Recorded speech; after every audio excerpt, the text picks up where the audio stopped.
साथियों नमस्कार, मेरे चैनल रुद्र न्यूज़ में आपका स्वागत है। आज का हमारा मुद्दा रहेगा कि क्या ममता बनर्जी जैसी नेता को लोकतंत्र में रहने का अधिकार है? क्या उसे डिबार नहीं कर दिया जाना चाहिए? क्या ऐसी व्यवस्था नहीं होनी चाहिए कि ममता बनर्जी जैसे हिंसा फैलाने वाले नेताओं को राजनीति से ही बाहर कर दिया जाए किसी तरीके से? क्या कोई ऐसी व्यवस्था बनाई जानी चाहिए? इस पर हम चर्चा करेंगे, क्योंकि आज वेस्ट बंगाल में चुनाव हो रहे हैं पंचायत के।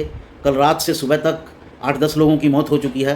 गिनती कहाँ तक जाएगी कुछ नहीं पता। जब से चुनावों की घोषणा हुई है तब से अब तक लगभग 18 से 20 लोगों की मौत हो चुकी है, और ये टोटल आंकड़ा कहाँ तक पहुँचेगा।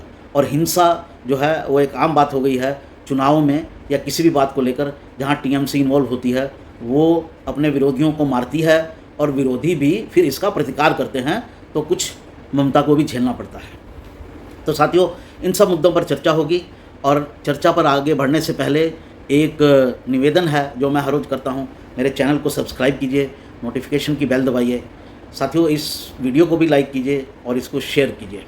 ये एक विचार है जिसे ज़्यादा से ज़्यादा फैलना चाहिए। साथियों, अंत तक मेरे चैनल को देखिएगा, इस वीडियो को देखिएगा, क्योंकि जो निचोड़ है वो मैं आपको जाकर अंत में ही दूंगा। तो साथियों, मुद्दा जो मैंने बताया, आज वेस्ट बंगाल के अंदर पंचायत के चुनाव हैं, और जैसा मैंने आपको शुरू में बताया, कल रात से अब तक, और जब से चुनावों की घोषणा हुई है 1 महीने पहले से, तब से अब तक लगभग 30 लोगों की मौत हो चुकी है।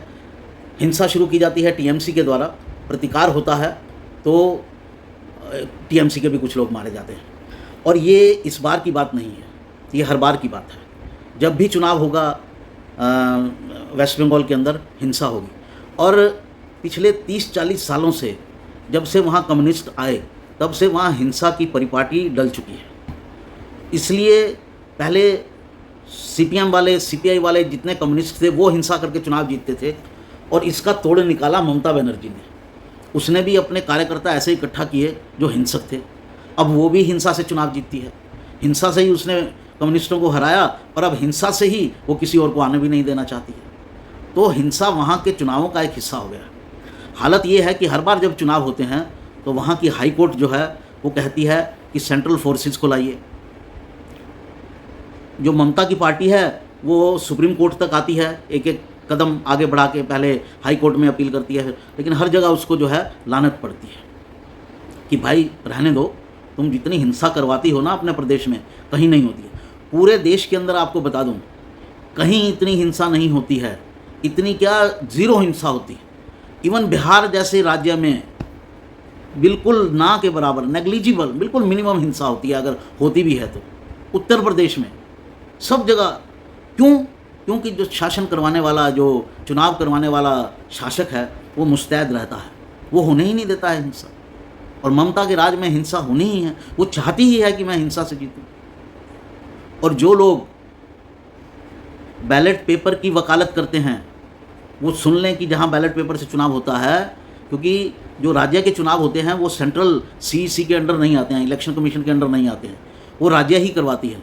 और इलेक्शन अधिकारी भी राज्य सरकार का अधिकारी होता है, और वहाँ बैलेट पेपर से चुनाव करवाए जाते हैं। तो आज वेस्ट बंगाल में बैलेट पेपर में को लेकर क्या हुआ, जगह जगह बैलेट पेपर छीने जा रहे हैं, फाड़े जा रहे हैं, फर्जी स्टैंपिंग की जा रही है। जो लोग बैलेट पेपर का वकालत करते हैं मशीनों की जगह, मशीनों में कभी ऐसा सुना है हुआ है कि मशीन तोड़ दी गई, मशीन में ये कर दिया गया? तो बैलेट पेपर को का ये हाल है। तो मेरा ये मानना है कि ममता बनर्जी को, जो डेमोक्रेटिक वैल्यूज़ में विश्वास नहीं करती है, उसको राज करने का, डेमोक्रेटिक तरीक़ों से राज करने का कोई अधिकार नहीं होना चाहिए। या तो वेस्ट बंगाल में जितने भी चुनाव हों सब प्रेसिडेंट रूल के अंडर होने चाहिए। सीईसी जो राज्य स्तर के चुनाव हैं, जो असेंबलीज़ के या लोकसभा के, वो तो सीईसी करवाती है। जो लोकल चुनाव हैं, और सब चुनावों में हिंसा होती है, चाहे वो असेंबली के हों, लोकसभा के हों, ये सब चुनाव जो हैं वो प्रेसिडेंट रूल के अंडर होने चाहिए। और नंबर 2, जितना वहाँ मिसमैनेजमेंट है उसके लिए वहाँ उसे हटाकर, जो कॉन्स्टिट्यूशन के सहारे सरकार नहीं चल रही है, उसे हटाकर प्रेसिडेंट रूल आखिर क्यों नहीं लगाया जाता? वहाँ इतनी हत्याएं होती हैं, और जो अपोजिशन पार्टी के लोग हैं उनके लोगों की हत्याएं होती हैं। घर बर्बाद कर दिए जाते हैं, स्त्रियों की इज्जत लूटी जाती है। लेकिन जाने क्यों हमारे अमित शाह जी और मोदी जी चुप करके बैठे हैं। अरे इस ममता से कुछ नहीं मिलने वाला है भाई। जो भी है, अगर कोई कॉन्स्टिट्यूशनल अड़चन आ चुकी है सुप्रीम कोर्ट की, क्योंकि कुछ लोग कहते हैं कि सुप्रीम कोर्ट ने मुंबई केस में जो रूलिंग दी है उससे आप बहुत आसानी से प्रेसिडेंट रूल नहीं लगा सकते, क्योंकि मामला जो है सुप्रीम कोर्ट में जाएगा और सुप्रीम कोर्ट कहेगी फ्लोर पर जांच कीजिए किसकी मेजोरिटी है। तो मेजोरिटी का मतलब डिक्टेटरशिप है क्या? आप ये तो सबको दिख रहा है।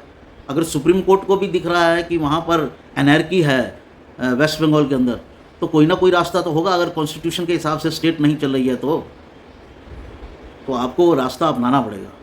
वेस्ट बंगाल जो अपने आप को गर्व करते थे कि हम देश से 100 साल आगे हैं हमारी सोच, अब वो 100 साल पीछे हो गए हैं। बहुत बुरी हालत है, जीवन स्तर की भी बुरी हालत है और डेमोक्रेटिक वैल्यूज़ की भी बुरी हालत है। तो साथियों, मेरा ये मानना है कि ये हिम्मत तो मोदी सरकार को उठानी ही होगी, लेनी ही होगी कि जो राज्य कॉन्स्टिट्यूशन के हिसाब से नहीं चलते हैं उनको कम से कम निर्देशित तो किया जाए कि आप ये गलत कर रहे हैं। इस मामले में आर्टिकल 355 के तहत आप स्टेट को रिकमेंडेशन कर सकते हैं, स्टेट को निर्देश भेज सकते हैं कि आपका ये काम जो है ये गलत है। आर्टिकल 355 हटा तो नहीं है। तो बहुत राज्यों में कुछ गड़बड़ हो रहा है और मेरा तो मानना है कि जिस तरह से स्टेट में खुलेआम करप्शन हो रही है उसको लेकर सेंटर को खाली ईडी और सीबीआई से काम नहीं चलेगा, कोई और दुरुस्त व्यवस्थाएं करनी होंगी ताकि जो स्टेट गवर्नमेंट है उनका फोकस डेवलपमेंट हो, ना कि पैसा बनाने पर। और कुछ सरकारें तो ऐसी हैं, खासतौर से रीजनल पार्टीज़ की, आती ही इसलिए हैं कि कितना पैसा बनाया जाए। कुछ पैसा तो जेन्युइनली बनता ही बनता है जब आप सरकार में होते हैं, आता ही आता है 2 नंबर का माल, लेकिन ये आगे बढ़ बढ़ के जो है 2 नंबर का माल कमाना चाहते हैं। तो देश में कोई ऐसी व्यवस्था लानी पड़ेगी। अभी भी देश के डेमोक्रेटिक इंस्टीट्यूशंस को एक जेन्युइन इंस्टीट्यूशंस करप्शन के स्तर पर, एडमिनिस्ट्रेशन के स्तर पर देने की ज़रूरत है। और ख़ास तौर से वेस्ट बंगाल जैसे अनैर्किक राज्यों में हिम्मत तो उठानी ही पड़ेगी। सुप्रीम कोर्ट के सामने जब केस जाएगा तो अपना केस लेकर जाइए। क्या करें? कॉन्स्टिट्यूशन को ख़राब होने दें, कॉन्स्टिट्यूशन की अवमानना होने दें। ये सरकार है जो लॉ एंड ऑर्डर को हैंडल नहीं कर पाती है। ऐसी सरकार को चलने का क्या अधिकार है? आम आदमी को मार मार के चुनाव जीतते हैं, सत्ता की ऐसी भूख है। तो सुप्रीम कोर्ट भी अपने आप सोचेगा, नहीं सोचेगा तो पब्लिक की क्रिटिसिज्म में आएगा, पब्लिक की स्क्रूटनी में आएगा। पहले भी पब्लिक की स्क्रूटनी में है। तीस्ता सीतलवाड़ को कैसे मिल जाती है रात को 12 बजे बेल? आम आदमी के लिए दरवाजे खोलते हैं क्या? नहीं खोलते। तीस्ता सीतलवाड़ कुछ स्पेशल है। और उसके ऊपर तो सुप्रीम कोर्ट का एक ऑर्डर भी आया हुआ है कि एक ऐसी लेडी है इसने मैन्युफैक्चर किए जो हैं वो प्रूफ्स को, जिसके ऊपर इतना बड़ा एलिगेशन है, उसको आप जो है, और वो भी कोर्ट का, आप ही की कोर्ट का, उसके लिए आप रात को 12 बजे 2-2 बार दरवाजे खोल रहे हैं एक ही दिन में। बहुत जल्दी है। तो भैया सुप्रीम कोर्ट की स्क्रूटनी होगी, जैसे तीस्ता सीतलवाड़ के बारे में आक्षेप लगा, और उसको भी दुरुस्त किया जाएगा। तो सेंटर को ही इसमें कदम उठाना होगा। जिम्मेदारी सेंटर की है। सेंटर दुरुस्त रहे, सेंटर न्यूट्रल रहे, और जहाँ भी गड़बड़ हो रही है उसको भी दुरुस्त करने की कोशिश करे। ऐसी देश की मांग है। तो साथियों, ममता जैसे लोगों को मेरा तो मानना है राज करने का अधिकार नहीं होना चाहिए। लॉ एंड ऑर्डर पर आप कंट्रोल क्यों नहीं कर पाए? इसी पर एक स्पेशल कमेटी बैठनी चाहिए। अगर गुजरात में बैठ सकती है तो इनके यहाँ क्यों नहीं बैठ सकती है? और अगर इसमें चीफ मिनिस्टर की खामी पाई जाए तो उसे डिबार किया जाए चुनाव लड़ने से, तभी सुधरेंगे ये।